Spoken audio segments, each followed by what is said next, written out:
শিশুর অধিকার, শিশুকে ভদ্রতা শিক্ষা দেওয়া, কারো ব্যাপারে যেন ওর কলবের মধ্যে কলুষতা না আসে, শৈশব থেকে এগুলা শিক্ষা দেওয়া। আল্লাহর কাছে দোয়া করবেন, আল্লাহ আমার সন্তানের অন্তরটায় সরলতা দান করেন, স্বচ্ছতা দান করেন, ওর অন্তরে যেন কারো প্রতি কখনো বিদ্বেষ তৈরি না হয়।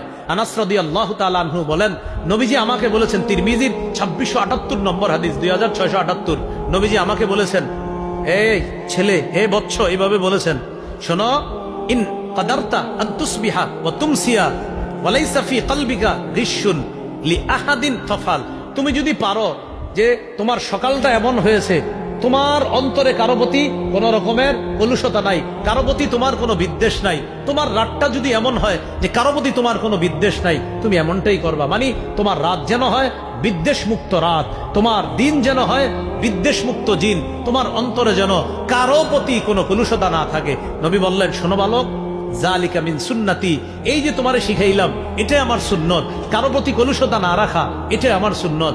ওমান আহিয়া সুন্নতি, যে আমার সুন্নত জিন্দা করলো, আহাব্বানি, সে আমাকে ভালোবাসলো, ওমান আহাব্বানি কানা মাই ফিল জান্নাহ, যে আমাকে ভালোবাসলো সে জান্নাতে থাকবে।